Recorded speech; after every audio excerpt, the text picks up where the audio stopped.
नमस्कार दोस्तों, स्वागत है आपका हमारे चैनल पर। आज हम जो करंट अफेयर की सुर्खी यानी खबर पढ़ेंगे वो है ओमान से संबंधित। ये करंट अफेयर की जो सीरीज है आपके लिए बहुत महत्वपूर्ण रहने वाली है। यहाँ हम कोशिश करते हैं जो शब्द सुर्खियों में आते हैं उनको हम विस्तार से समझें, जिससे कि वो मेंस में या फिर प्री में उससे संबंधित कोई भी प्रश्न यदि बनता है तो आपसे तुरंत हल हो जाए, आपको बहुत इंतजार ना करना पड़े। सबसे पहले हम समझेंगे ओमान क्यों खबर में आया। इसके बाद हम समझेंगे हमारे लिए महत्वपूर्ण क्यों रहने वाला है, यानी परीक्षा से संबंधित इसमें क्या तथ्य मिलेगा, ओमान की भौगोलिक स्थिति क्या है, ओमान की स्थिति क्या है, और हम देखेंगे कि भारत से ओमान के संबंध कैसे हैं। ये हमारे लिए पूरा महत्वपूर्ण रहने वाला है। आप यदि चैनल पर नए हैं तो सब्सक्राइब कर लीजिएगा, वीडियो में पूरा बने रहिएगा, जिससे कि आपका करंट अफेयर यहीं क्लियर हो जाए। हम करंट अफेयर को समझा के चलते हैं जिससे कि आपको आगे दिक्कत ना आए। ओमान की राजधानी कहाँ पड़ेगी? मस्कट में। ओमान की राजधानी मस्कट। छोटी परीक्षाओं में कई बार इन देशों की राजधानियां पूछ ली जाती हैं, जो देश जल्दी में खबरों में रहते हैं। अब सबसे पहले देखते हैं कि खबर में क्यों रहा। भारत और ओमान, इन दोनों देशों ने कराधान पर अधिक सहयोग को बढ़ावा देने के लिए दोहरा कराधान परिहार समझौते में संशोधन करने की जो है सहमति व्यक्त की है। दोहरा कराधान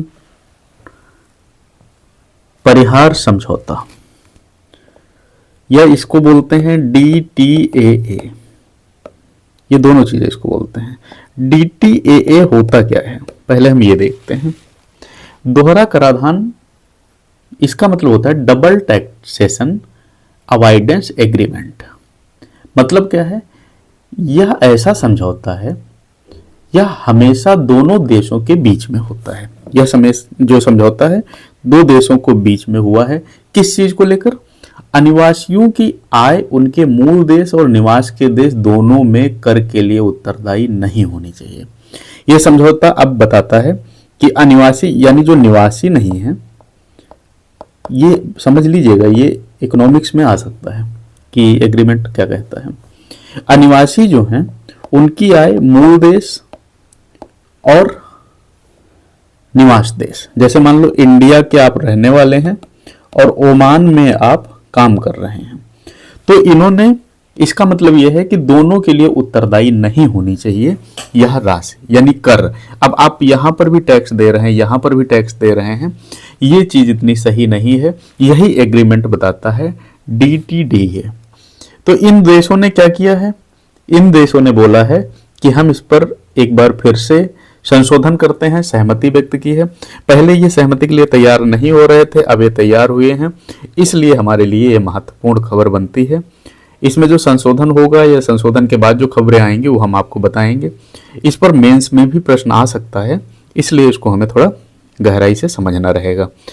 सारी चीजें इसमें देखनी है। राजधानी क्या है? मस्कट। राजधानी क्या रहेगी? मस्कट। समझौता कौन सा है? DTAA। इस समझौते को लेकर इन दोनों में आपस में बातचीत ये हुई है कि इस पर संशोधन करेंगे या करना चाहते हैं। अब हम देखते हैं कि इनसे भारत के संबंध कैसे हैं या इनकी भौगोलिक स्थिति क्या है। भौगोलिक स्थिति में पहले हम देखते हैं कि फारस की खाड़ी और अरब सागर के संगम पर अरब प्रायद्वीप के दक्षिण पूर्वी तट पर यह स्थित है। मैप में इतना समझ नहीं आएगा तो हम आपको ऐसे ही बता दे रहे हैं। फारस की खाड़ी महत्वपूर्ण है, अरब सागर, ठीक है, फारस की खाड़ी, अरब सागर, और इनके कहां पर है? दक्षिण पूर्वी तट पर। पूर्वी तट पर यह स्थित है। यह दक्षिण पश्चिम में यमन, पूर्व में अरब सागर, उत्तर में अमान की खाड़ी और संयुक्त अरब अमीरात, वो जो है उत्तर पश्चिम में इनके स्थित है। पश्चिम में सऊदी अरब से भी घिरा हुआ है। वैसे तो इसमें क्लियर नहीं समझ में आएगा भौगोलिक स्थिति, नहीं तो हम आपको मैप में ही बता देते, लेकिन आप ये समझो ओमान से संबंधित ये प्रश्न आ सकता है कि ओमान किसके किनारे बसा हुआ है या कहाँ कहाँ पर बसा हुआ है, तो हमें वो समझना रहेगा। या कई बार ऐसे प्रश्न आ जाता है कि ओमान के किनारे इनमें से कौन सा देश नहीं है, कौन सा स्थान नहीं है, तो ये चीज़ समझनी रहेगी। इसकी भौगोलिक स्थितियां भी पूछी जा सकती हैं, लेकिन सबसे जो महत्वपूर्ण रहने वाला है वो है इसका भारत से संबंध क्या है, क्योंकि आईआर के टॉपिक जो होते हैं वो कई बार पूछे तो जाते ही, आप लोग भी जानते हो। अगर हम भारत के साथ संबंध देखेंगे तो इनका सबसे पहले देखते हैं ऐतिहासिक संबंध। ऐतिहासिक संबंध कैसा है? ये बहुत पुराने समय से है। भारत और ओमान के बीच व्यापारिक संबंध जो है प्राचीन काल से चलता है। जब भारतीय व्यापारी ओमान के तटीय शहरों में सामान का आदान प्रदान करते थे। ओमान के शासक एक थे उस समय, कबूस बिन सईद, ये ओमान के शासक थे। इनके शासनकाल में 1970 से 2020 जो संबंध हमारे हैं और अच्छे हुए हैं। इनके शासनकाल में 1970 से 2020 तक इन्होंने शासन किया है, तब हमारे संबंध और अच्छे हुए हैं।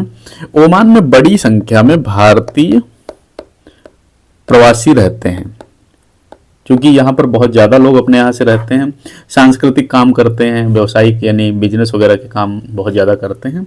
इसलिए हमारे लिए ये संबंधी जो हमारा पड़ोसी देश है, इससे हमें पढ़ना भी रहेगा और इसको हमें समझना भी रहेगा। अब हम समझते हैं इनके साथ हमारे व्यापारिक संबंध कैसे हैं। तो यह हमारा देखो व्यापारिक भागीदार है, ओमान व्यापारिक भागीदार है। 2021-22 में जो अपना द्विपक्षीय व्यापार रहा है, द्विपक्षीय व्यापार 10 अरब डॉलर का रहा है। द्विपक्षीय व्यापार 10 अरब डॉलर का रहा है। ओमान को निर्यात किए जाने वाले उत्पादों में क्या है? पेट्रोल है, मशीनरी है, आयरन है, स्टील है, इलेक्ट्रॉनिक्स है, ये निर्यात करते हैं। आयात क्या करते हैं? तेल, गैस, उर्वरक और खनिज, ये हम आयात करते हैं वहां से। ये भी कई बार पूछा जाता है कि क्या आयात करेंगे और क्या निर्यात करेंगे। ठीक है, फिर इसके बाद हम देखते हैं हमारे लगभग 7 लाख प्रवासी भारतीय हैं वहां पर। इसके अलावा और हम अगर चीजें देखें तो ये अपने यहाँ के जो देश के लोग हैं, ये शिक्षा और चिकित्सा में बहुत ज्यादा वहां पर भी हैं। इसलिए ओमान इनको सुरक्षा भी देता है, इनके लिए काफी मदद भी करता है जितनी संभव होती है, क्योंकि इनकी जो स्वास्थ्य व्यवस्था है वो अपने देश के दम पर ही चल रही है लगभग। इसमें क्या होता है, ओमान भारत को रणनीतिक दृष्टि से महत्वपूर्ण एक बंदरगाह देता है, दुक्म बंदरगाह। दुक्म बंदरगाह यहां तक पहुंचने में मदद प्रदान करता है, जिससे नौसेना की खाड़ी क्षेत्र में उपस्थिति मजबूत होती है। प्रश्न ये भी बन सकता है कि दुक्म बंदरगाह कहां पर है और क्या मदद करता है? तो ये हमें नौसेना को पहुंचने में मदद करता है। ये ओमान की तरफ से ही मिला है हमें, वहां तक छूट जाने की, वहां तक पहुंचने की छूट ओमान की तरफ से ही मिली है। तो ये हमारा संबंध जो है ओमान के साथ इसलिए महत्वपूर्ण है। खबरों में क्यों आया? DTAA समझौते को लेकर के खबरों में आया। एक बंदरगाह देता है, इनकी राजधानी हमें पढ़नी है। इनसे क्या निर्यात होता है, क्या आयात होता है, ये सब चीजें भी हमें ओमान से संबंधित पढ़नी रहेंगी, जो कि देश सुर्खियों में है, हमारी परीक्षाओं में आ सकता है। यदि आपको वीडियो पसंद आया हो तो लाइक करिए, कमेंट करिए, और ऐसे ही करंट अफेयर के लिए आप चैनल को सब्सक्राइब कर लीजिएगा, जिससे कि आपको करंट अफेयर रटना नहीं पड़े, आप उसको आसानी से समझ सकें और आप आसानी से हल कर सकें। मिलते हैं अगले वीडियो में। धन्यवाद।